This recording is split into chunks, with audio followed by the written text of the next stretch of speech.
Hello students, कैसे हैं आप सब। मैं कविता आईसीटी वर्चुअल क्लासेस में आपका स्वागत करती हूं और उम्मीद करती हूं आप सभी अच्छी होंगी और स्वस्थ होंगे।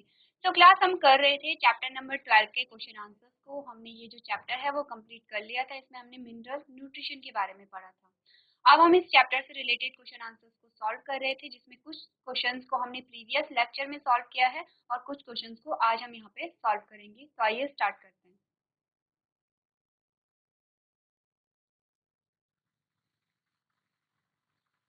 चलिए, तो लास्ट लेक्चर में जो हमने क्वेश्चन देखे थे उसमें हमारे पास आया था deficiency of which of the following can cause the yellowing of interveins region of leaves, यानी कि यहाँ पे जो पत्तियों में पीलापन आता है वो किस चीज की कमी से आता है। हमने कहा पोटेशियम की कमी से यहाँ पे आता है। और नेक्स्ट क्वेश्चन जो हमारे पास आया था उसमें हमसे पूछा गया था the middle lamella mainly contain, जो मिडिल लैमेला होती है उसमें क्या कंटेन होता है, वो उसमें क्या रहता है।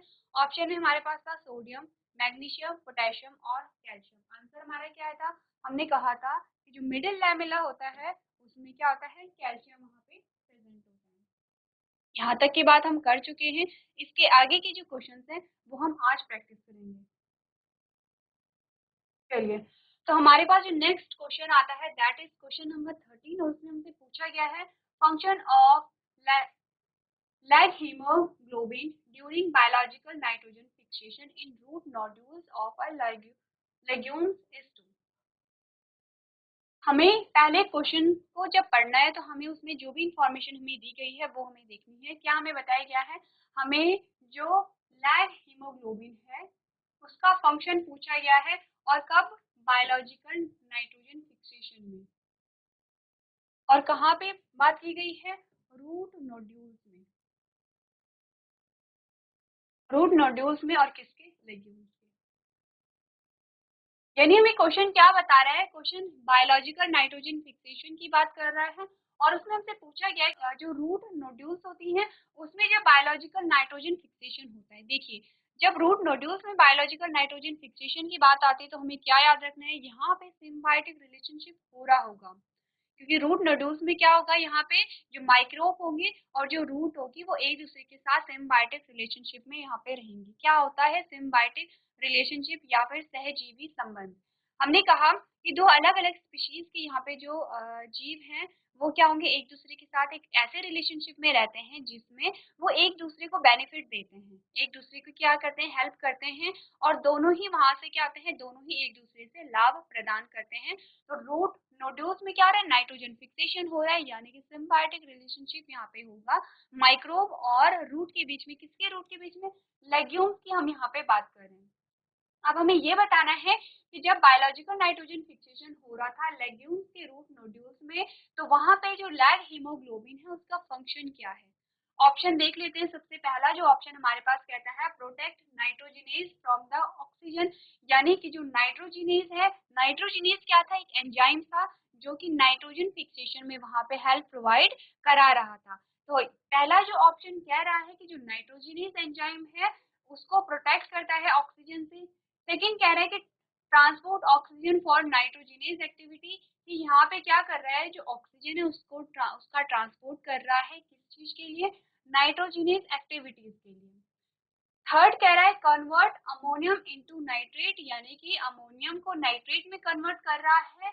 एंड लास्ट कह रहा है कन्वर्ट N2 टू NH2। तो हमें इसमें से बताना है कि यहाँ पे जो लैग हीमोग्लोबिन है उसका फंक्शन क्या है। आंसर हमारे पास आया ए, प्रोटेक्ट नाइट्रोजिनेज फ्रॉम ऑक्सीजन। क्या करता है, जो नाइट्रोजिनेज है उसे ऑक्सीजन से प्रोटेक्शन प्रोवाइड करता है। तो हमने कहा था कि जब नाइट्रोजन फिक्सेशन वहाँ पे हो रहा है तो वहाँ पे ऑक्सीजन जितनी कम होगी उतनी अच्छी तरीके से वहाँ पे नाइट्रोजन फिक्स होगी। तो यहाँ पे जो लैग हीमोग्लोबिन है वो क्या करेगा, ऑक्सीजन की जो मात्रा है उसे डिक्रीज करेगा, जिससे कि यहाँ पे जो नाइट्रोजिनेज है अपना जो फंक्शन है वो अच्छे से यहाँ पे करेगा। उसके बाद जो नेक्स्ट क्वेश्चन हमारे पास आता है दैट इज क्वेश्चन नंबर 14 और उसमें हमसे पूछा गया है which is essential for root hair growth, यानी कि रूट हेयर के ग्रोथ के लिए यहाँ पे इंपॉर्टेंट क्या है। अब देखिए, आपको एक चीज याद रखनी है, रूट और रूट हेयर हमने कहा ये क्या है, मेन रूट है। हमने कहा ये है मेन रूट।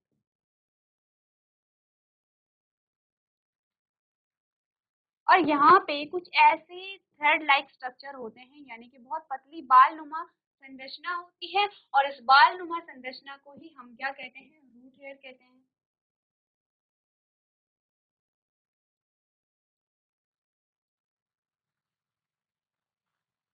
तो यहाँ पे क्या है? रूट, ये है मेन रूट, यानी कि जो मुख्य जड़ है वो ये होती है, और रूट हेयर यहाँ पे होते हैं, यानी कि जड़ रोम जिसे हम कहते हैं। तो जो भी और एब्जॉर्प्शन होती है, जैसे यहाँ पे वाटर का एब्जॉर्प्शन हो रहा है, किसी चीज का एब्जॉर्प्शन हो रहा है, तो यहाँ से रूट हेयर से होता है। रूट हेयर से मेन रूट में यहाँ पे जाएगा। तो यहाँ पे हमें ये बताना है कि जो रूट हेयर है उसकी ग्रोथ के लिए कौन यहाँ पे एसेंशियल होता है, और हमारे पास तो क्वेश्चन नंबर 14 का जो आंसर हमारे पास क्या आएगा? सी यहाँ पे आएगा। ऑप्शन में क्या क्या थे? जिंक था, मॉलिब्डेनम था, कैल्शियम था और सल्फर था। तो इस प्रकार से आप अपने क्वेश्चन को यहाँ पे सॉल्व करेंगे।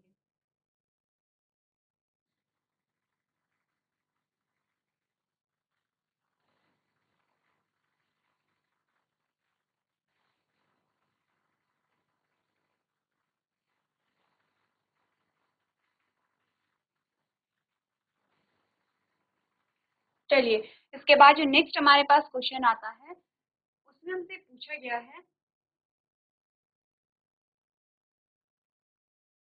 which of the following microbes forms a symbiotic association with the plants and has them in their nutrition?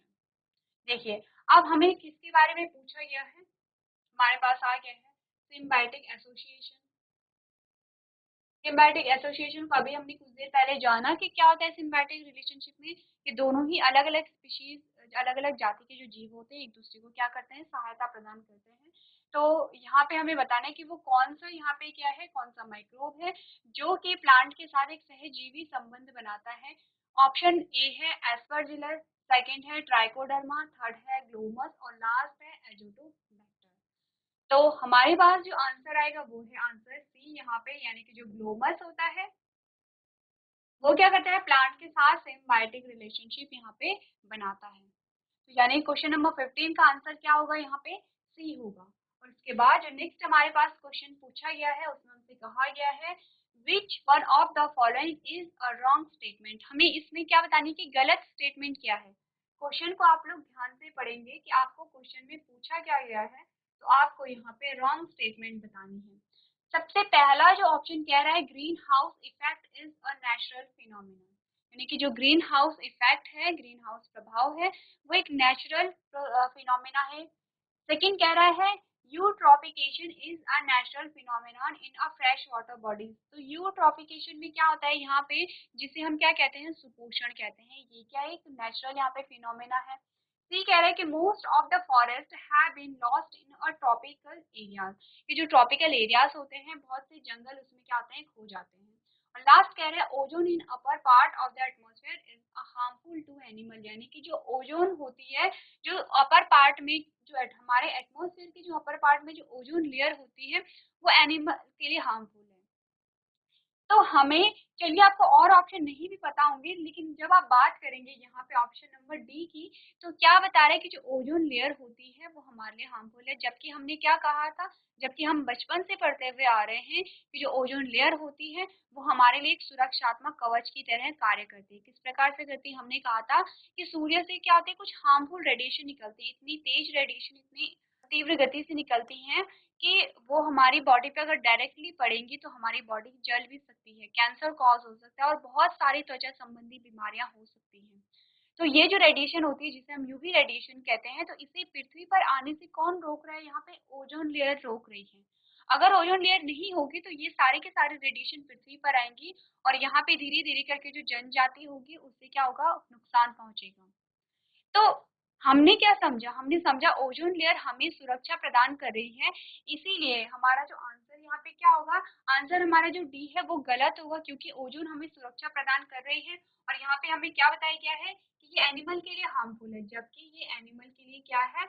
लाभदायक है, बेनिफिशियल है। इस प्रकार से हमारे क्वेश्चन नंबर 16 का जो आंसर होगा वो क्या होगा? यहाँ पे डी होगा।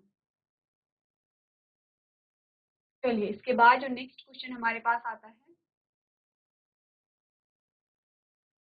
उसमें हमसे पूछा गया है influx and efflux of H+ ion inside the cell change the, यानी कि यहाँ पे जो H प्लस आयन है वो यहाँ पे क्या चेंज करता है, तो हमारे ऑप्शन में आया है सोडियम आयन कंसंट्रेशन, यानी सोडियम की कंसंट्रेशन, सोडियम के सांद्रता को चेंज करता है। सेकंड हमारे हमारे पास आता है नाइट्रेट कंसंट्रेशन, सी आता है पीएच, और लास्ट आता है permeability of a plasma membrane, यानी कि जो प्लाज्मा मेम्ब्रेन है, प्लाज्मा मेम्ब्रेन की परमेबिलिटी को। परमेबिलिटी क्या होती है, यानी कि जो यहाँ पे कोशिका झिल्ली है, कोशिका झिल्ली में किसी चीज के आर पार जाने की जो यहाँ पे प्रोसेस है, परमेबिलिटी है, तो उसकी परमेबिलिटी को चेंज करता है। तो ऑप्शन हमारे पास क्या आएगा यहाँ पे कि जो H प्लस आयन है, यानी इन्फ्लक्स और efflux of H plus ion inside the cell change the pH, pH को चेंज करता है H प्लस आयन। किस प्रकार से H प्लस आयन चेंज करेगा, सबसे पहले आप पीएच के बारे में जानेंगे। पीएच क्या एक स्केल है, हमने क्या कहा, पीएच एक स्केल है। इस प्रकार से पीएच एक स्केल है। अब पीएच एक स्केल है तो पीएच में नंबरिंग होती है, बीच में आता है 7 और यहाँ पे आता है 1 2 3 4 5 5 6, ये 7 है, फिर 8 9 10 11 12 13 एंड 14।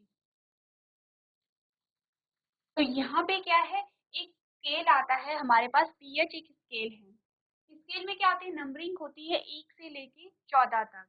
तो यहाँ पे अगर हम 7 से इधर की बात करें, यानी 1 से लेके 6 तक की बात करें, तो यहाँ पे ये इंडिकेट करता है एसिडिटी को, यानी कि अम्लीयता बताता है। ये क्या बताएगा यहाँ पे,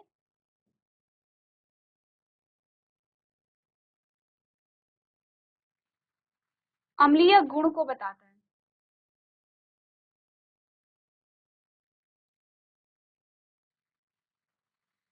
और अगर हम बात करें 7 से इधर यानी 8 से और 14 तक की अगर हम बात करें, तो ये क्षारीय गुण को बताता है।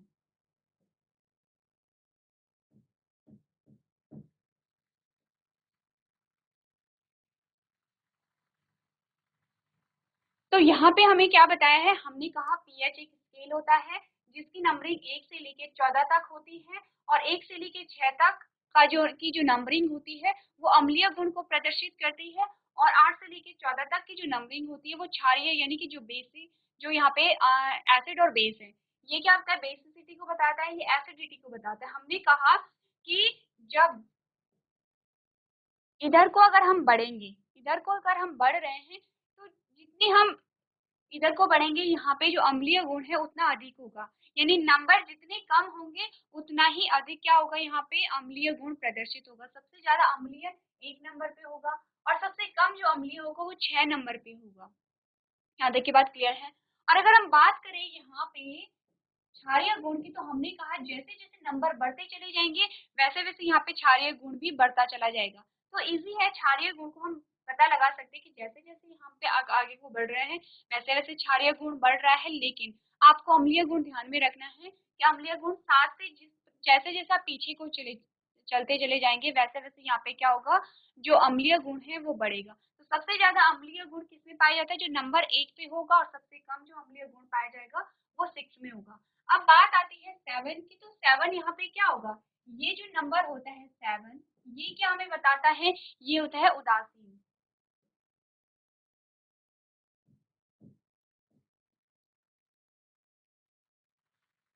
तो ये उदासीन का क्या मतलब है यहाँ पे, यानी कि जो यहाँ पे नंबर होगा 7 नंबर पे, अगर किसी चीज का जो पीएच स्केल में अगर हम किसी चीज को देख रहे हैं और रिजल्ट में यहाँ पे 7 आता है, यानी उसका पीएच अगर 7 है, तो ये इंडिकेट करता है कि वो चीज क्या है, उदासीन है। उदासीन का मतलब क्या होगा, ना तो उसमें अम्लीय गुण है ना ही उसमें क्षारीय गुण है, यानी वो बीच की स्थिति को वहां पे इंडिकेट कर रहा है। एग्जाम्पल में हमारे पास क्या आ गया यहाँ पे, H2O।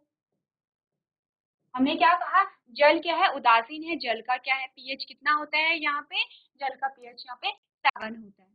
अगर हम बेस की बात करें, अगर हम एसिड की बात करें, तो क्या एसिड, अगर हम फलों की बात करें, जैसे हमने संतरा ले लिया, हमने नींबू ले लिया, आपने अलग अलग जो भी चीजें ली, आपने सिट्रिक, जितने भी सिट्रिक वाले जो फ्रूट होते हैं वो आपने लिए, तो उनका क्या पीएच क्या होगा, 7 से कम होगा। वही अगर हम बेस की बात करें, जैसे हम साबुन की बात करते हैं, हमने कहा अगर साबुन का पीएच हम देखेंगे तो 7 से अधिक होगा, यानी कि वो क्षारीय गुण को प्रदर्शित कर रहा है और यहाँ पे अम्लीय गुण को यहाँ पे प्रदर्शित कर रहा है। अब क्या होता है, जितने अधिक, यहाँ पे किसकी बात हुई है, यहाँ पे H+ आयन की बात हुई है। हमने कहा जितने अधिक H+ आयन होंगे उतना ही अधिक अम्लीय गुण यहाँ पे आएगा। जितने अधिक H+ आयन होंगे उतना अधिक अम्लीय गुण आएगा, उतना कम यहाँ पे pH आएगा। जितने कम यहाँ पे H+ आयन होंगे उतना ही कम यहाँ पे अम्लीय गुण होगा, उतना ही अधिक यहाँ पे pH आएगा। ये बात आपको ध्यान में रखनी है कि H+ आयन अम्लीय गुण को समझाता है और OH- जो यहाँ पे है वो क्या हमें क्या बताता है, वो बताता है क्षारीय गुण को। इस प्रकार से आप क्या समझेंगे कि पीएच किस प्रकार से बढ़ रहा है, पीएच किस प्रकार से घटेगा। H+ आयन, अब हमने क्वेश्चन में हमसे पूछा गया था कि H+ आयन सेल के अंदर क्या चेंजेस करेंगे। हमने कहा सेल के अंदर ये क्या चेंज कर रहे हैं, पीएच को चेंज कर रहे हैं। H+ आयन अधिक हो रहा है तो वहां पे एसिडिटी को बढ़ा रहा है, और H+ आयन कम हो रहा है तो वहां पे एसिडिटी को कम कर रहा है।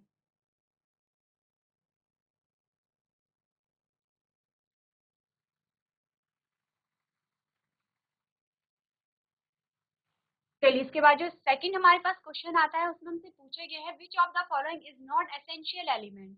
अब हमें पूछा गया है एसेंशियल एलिमेंट के बारे में।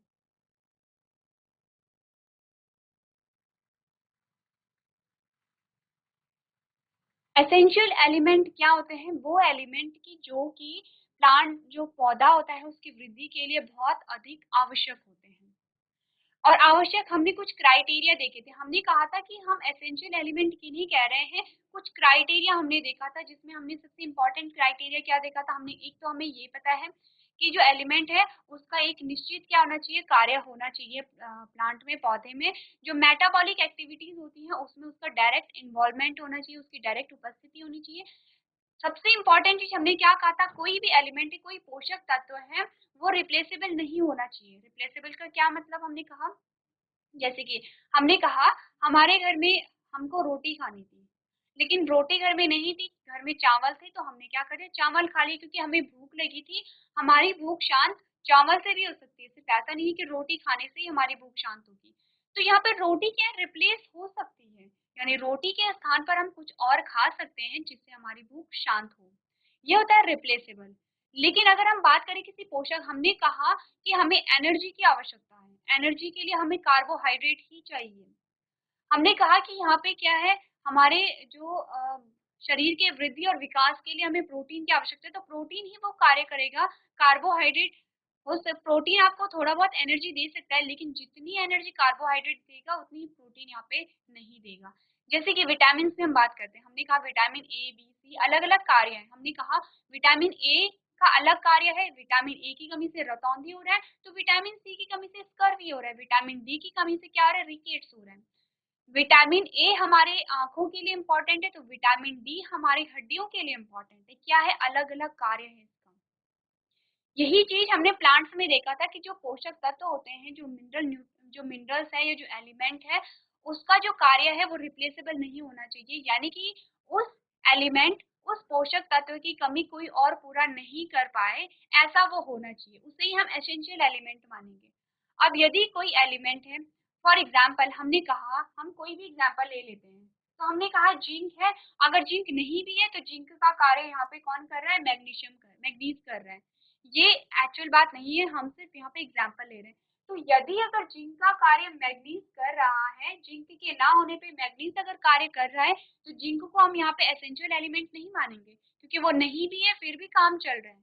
एसेंशियल एलिमेंट वो होने चाहिए कि अगर वो नहीं है तो काम नहीं चल रहा है, उनके बिना काम बिल्कुल नहीं चल सकता है, और डेफिशिएंसी सिम्टम्स हमें देखने को मिल रहे हैं। तो जिंक भी यहाँ पे एसेंशियल एलिमेंट है, मैग्नीज भी एसेंशियल एलिमेंट है, हम सिर्फ एग्जाम्पल के तौर पे समझ रहे हैं। हमने कहा कि जिंक का कुछ कार्य है, लेकिन जिंक नहीं था, सॉइल में जिंक की कमी हो गई है, या फिर जिंक नहीं है, तो जिंक का जो कार्य है वो क्या कर रहा है, मैग्नीज कर रहा है।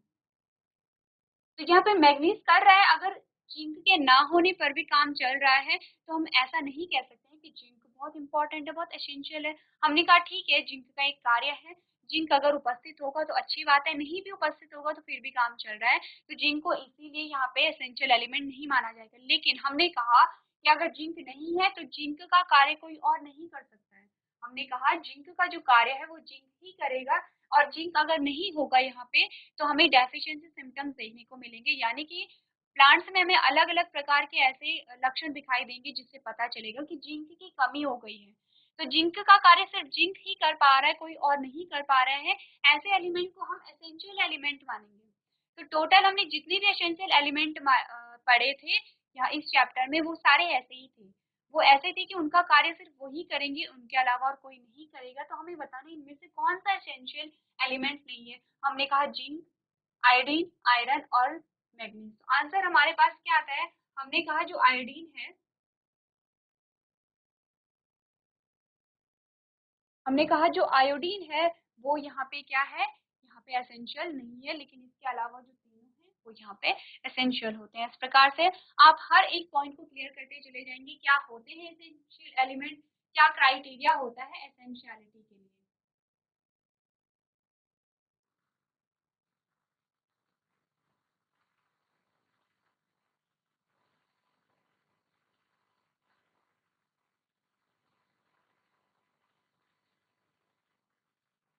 चलिए इसके बाद जो नेक्स्ट हमारे पास क्वेश्चन आता है,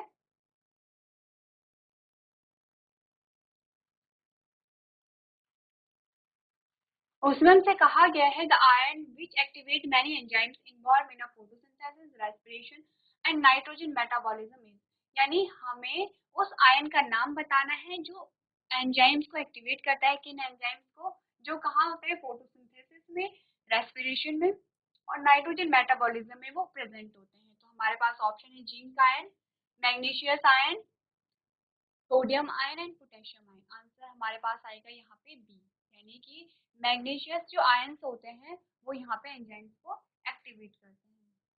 उसके बाद जो नेक्स्ट हमारे पास क्वेश्चन पूछा गया है, क्वेश्चन नंबर 20, उसमें कहा गया है an immobilize element in plant is, यानी हमने दो प्रकार के एलिमेंट पढ़े थे, मोबाइल और ई मोबाइल। तो हमें इस क्वेश्चन में बताना है कि ई मोबाइल एलिमेंट इन प्लांट कौन सा ई मोबाइल एलिमेंट होता है। हमने कहा calcium, potassium, nitrogen and phosphorus. इसमें से जो ई मोबाइल होता है वो कौन सा होता है? सबसे पहले हमें पता होना चाहिए कि मोबाइल एलिमेंट क्या होते हैं, ई मोबाइल एलिमेंट क्या होते हैं। चलिए देख लेते हैं। हमने कहा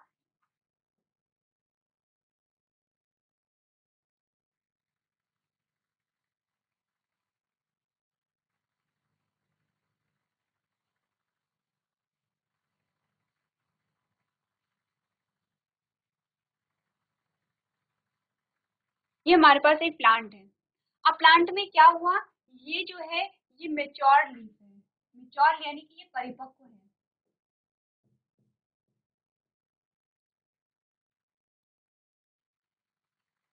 ये क्या है, परिपक्व लीफ है, और ये यंग है। यंग का क्या मतलब है कि ये अभी अपरिपक्व है।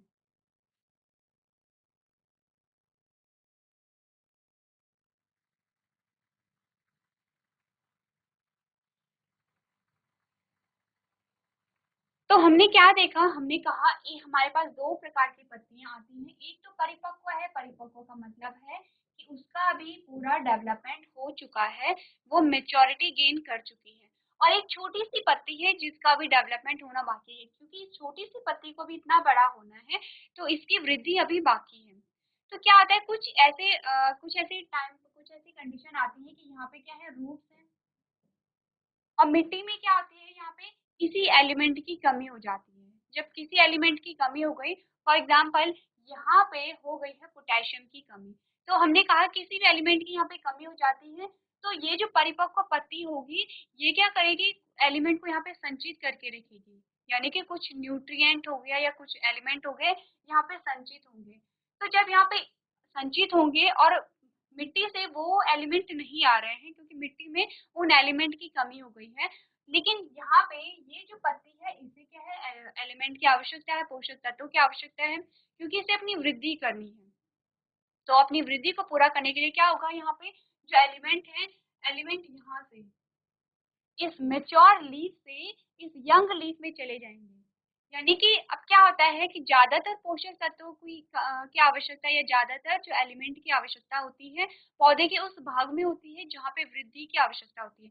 यानी कि यहाँ पे जो नई कलियाँ बनेंगी, जो फूल बनेंगे, जो फल बनेंगे, यहाँ पे छोटी-छोटी पत्तियाँ हो रही हैं, जहाँ पे जो भी ग्रोइंग पार्ट है, जहाँ पे भी वृद्धि हो रही है, उन पार्ट्स में ज़्यादा आवश्यकता होती है किसकी? पोषक तत्वों की या फिर एलिमेंट्स की। अब क्या होगा कि यहाँ पे तो सफिशिएंट है क्योंकि इसने अपनी वृद्धि कर ली है, यहाँ पे सफिशिएंट एलिमेंट है। अब सिर्फ इसे जीवित रहने के लिए उन एलिमेंट्स या उन पोषक तत्वों की आवश्यकता है, तो कम मात्रा में होगी। तो जब इस पत्ती को आवश्यकता होती है और जड़ों से पर्याप्त मात्रा में एलिमेंट नहीं आते हैं, तो वो एलिमेंट फिर जो मैच्योर लीफ है, जो परिपक्व पत्ती है, उस पत्ती से वो अपरिपक्व जो लीफ होती है, जो यंग लीफ होती है, वहां पे आ जाते हैं। और इस प्रकार के जो एलिमेंट होते हैं उसे हम कहते हैं मोबाइल। मोबाइल एलिमेंट का क्या मतलब है कि जो मूव कर रहे हैं, पौधे के एक भाग से दूसरे भाग में मूव कर रहे हैं, उन्हें हमें बताना है कि वो क्या होते हैं? मोबाइल होते हैं। हमसे पूछा गया है ई मोबाइल। ई मोबाइल का क्या मतलब होता है? जो मूव नहीं कर रहे हैं। ये बात हम कर रहे हैं मोबाइल एलिमेंट की, जो एक स्थान से दूसरे स्थान में मूव कर रहे हैं। अब हम बात करेंगे कि जो ई मोबाइल होते हैं, जो मूव नहीं करते हैं, तो सबसे पहले हम आंसर देख लेंगे। हमारे पास कैल्शियम आता है, और कैल्शियम क्या आता है? एक स्थान से दूसरे स्थान में मूव नहीं करता है। यानी कि अगर यहाँ पे कैल्शियम की कमी हो रही है, तो हमने एक और क्वेश्चन पढ़ा था, जब हम मोबाइल एलिमेंट की बात करते हैं, हमने कहा कि यदि किसी मोबाइल एलिमेंट की कमी यहाँ पे हो रही है, तो उसकी कमी सबसे पहले हमें कहाँ देखने को मिलेगी? परिपक्व पत्ती में देखने को मिलेगी। क्यों? क्योंकि परिपक्व पत्ती से जो जो भी एलिमेंट थे, वो यहाँ पे अपरिपक्व पत्ती में आ रहे थे। तो इसे तो मिलता है, इसे तो अभी भी न्यूट्रिएंट या पोषक तत्व या फिर एलिमेंट आप कुछ भी कहिए, इसे तो पर्याप्त मात्रा में मिल ही रहा है जब तक कि इस परिपक्व लीफ में, इस मेच्योर लीफ में एलिमेंट थे। लेकिन जब यहाँ पे एलिमेंट नहीं बचेंगे, तो सबसे पहला प्रभाव इस पे देखने को मिलेगा। तो ये आपको याद रखना है। अब बात आती है ई मोबाइल एलिमेंट की, जो यहाँ पे क्या कर रहे हैं, जो एक स्थान से दूसरे स्थान नहीं जाते। हमने कहा हमारा आंसर क्या है? Calcium ion. तो कैल्शियम कहाँ प्रेजेंट होता है? कैल्शियम होता है मिडिल लेमेला में। जैसे अब ये पत्ती है, पत्ती को अगर हम देखें पत्ती को अगर हम देखें, इस पत्ती की एक छोटी सी कुछ सेल्स को अगर हम देखें, तो ये है सेल्स, ये सेल्स हैं। और इन सेल के बीच में एक पदार्थ होता है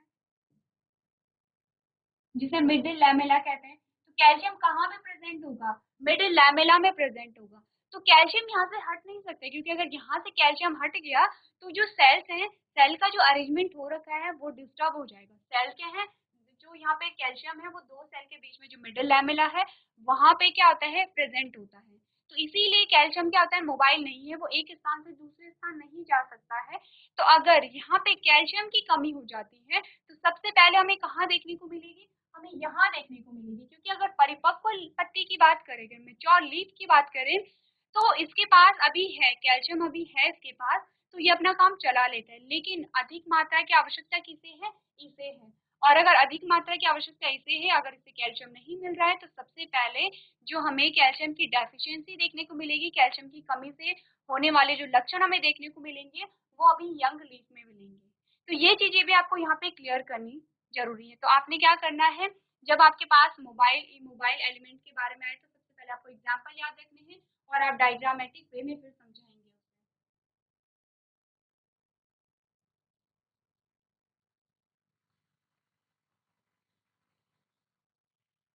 चलिए, इसके बाद जो हमारे पास क्वेश्चन आते हैं,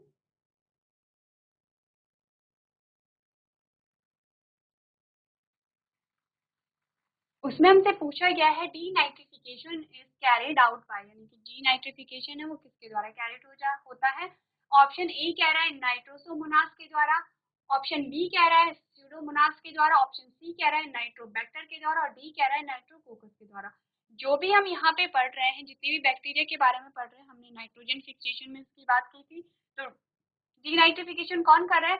स्यूडोमोनास कर रहा है। और डीनाइट्रिफिकेशन क्या होता है? नाइट्रेट और नाइट्राइट अब क्या हो रहे हैं? नाइट्रोजन के फॉर्म में वापस जा रहे हैं, उसे हम क्या कहते हैं? डीनाइट्रिफिकेशन कह रहे हैं। कौन कर रहा है यहाँ पे? स्यूडोमोनास यहाँ पे कर रहे हैं। के बाद नेक्स्ट हमारे पास जो क्वेश्चन आता है, उसमें हमसे पूछा गया है in plant nitrate is reduce to ammonia state in two steps, in second steps electrons are donated by, यानी कि यहाँ पे प्लांट में क्या होता है, जब नाइट्रेट अमोनिया में रिड्यूस होता है तो दो स्टेप वहाँ पे होते हैं, और सेकेंड स्टेप में जो इलेक्ट्रॉन होता है वो किसके द्वारा डोनेट होते हैं, हमने कहा नाइट्रेट रिड्यूस रिडक्टेज, सेकेंड है साइटोक्रोम B35, सी है पैराडॉक्सिन, और लास्ट है नाइट्रेट रिडक्टेज। आंसर हमारे पास क्या आया, पैराडॉक्सिन है। इस ऑप्शन का जो आंसर होगा वो है सी। चलिए इसके बाद जो नेक्स्ट हमारे पास क्वेश्चन आते हैं उनमें हमसे पूछा गया है, the most abundant element found in plant is, यानी कि सबसे अधिक मात्रा में पाए जाने वाला जो एलिमेंट है प्लांट में वो कौन सा है। सबसे पहला है कार्बन, सेकंड है मैग्नीज, थर्ड है नाइट्रोजन, लास्ट है आयरन। तो ये क्वेश्चन का आंसर हमने किया था और हमारा आंसर आया था कार्बन सबसे अधिक मात्रा में पाया जाता है। नेक्स्ट क्वेश्चन हमारे पास आता है, हमसे पूछा गया है which among the following is not the source of nitrogen, यानी हमें इनमें से बताना है कि नाइट्रोजन का सोर्स कौन नहीं है। पहला हमारे पास आता है ऑटोमोबाइल एक्सक्यूज, सेकेंड आता है जाइलम, थर्ड आता है इंडस्ट्रियल कंबशन, और लास्ट आता है फॉरेस्ट। तो आंसर हमारे पास यहाँ पे जो है, आंसर हमारे पास आया है यहाँ पे जाइलम।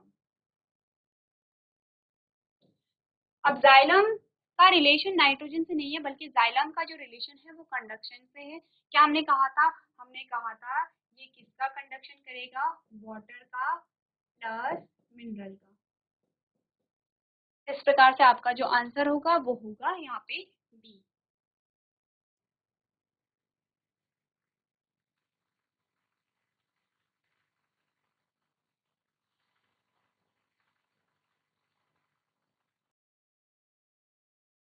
सो क्लास, हमने इस चैप्टर से रिलेटेड क्वेश्चन आंसर्स को डिस्कस कर लिया है। आई होप इन क्वेश्चन से आपका जो पूरा चैप्टर है वो रिवाइज हो गया होगा।